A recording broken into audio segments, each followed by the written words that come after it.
ಇನ್ನೊಂದು ಮಾತಾಡಿದ್ರೆ ನೀವು ಚೆನ್ನಾಗಿ ಹೆಂಗಾಗಿದ್ದೀರಿ ಅಂತೇಳಿ ಇವರು 11 ವರ್ಷ ಇತಿಹಾಸ ನಡೆದು ಹೇಳ್ತಾ ಇದ್ದಾರೆ. ಅಲ್ಲದೆ ಚೀನಾಗೆ ದಿಟ್ಟ ಉತ್ತರ ನೀಡುವಲ್ಲಿಯೂ ಮೋದಿ ವಿಫಲರಾಗಿ ಚೆನ್ನಾಗಿದ್ದಾರೆ. ನಾವಲ್ಲ, ನೀವಾಗಿದ್ದೀರಿ, ಚೆನ್ನಾಗಿದ್ದೀರಿ, ಉತ್ತರ ಬಿಡಬೇಕಾಗಿ ಚೀನಾಕ್ಕೆ. 20 ಜನ ನಮ್ಮ ಶರೀರ ಸತ್ತೋದ್ರು.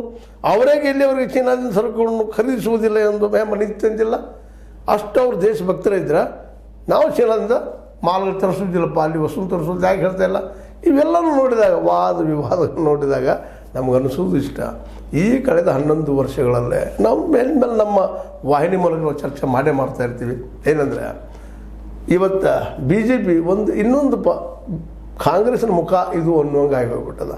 ಯಾಕಂದ್ರೆ ಇವು ಯಾವ ನೀತಿಯನ್ನು ಇವರು ಇಲ್ಲಿವರೆಗೆ ಬದಲಾಯಿಸಲಿಲ್ಲ. ಒಂದಂತೂ ನಿಮಗೂ ಸ್ಪಷ್ಟ ಆಗ್ಯದ, ನೆಹರು ಬಗ್ಗೆ ಟೀಕಾ ಮಾಡುವ ನಮ್ಮ BJPಗರು ಅವತ್ತು ಸೀಸ್ ಫೈರ್ ಮಾಡಿದ್ದಕ್ಕಾಗಿ ನಾವು ಲಾಹೋರ್ ಮತ್ತು ಈ ಪಾಕಿಸ್ತಾನ ಆಕ್ಯುಪೈಡ್ ನಮ್ಮ ಕಾಶ್ಮೀರನ ನಾವು ಕಳ್ಕೊಂಡಿವಿ ಅಂತ ವಾದ ಮಾಡ್ತಾಯಿದ್ದಾರೆ.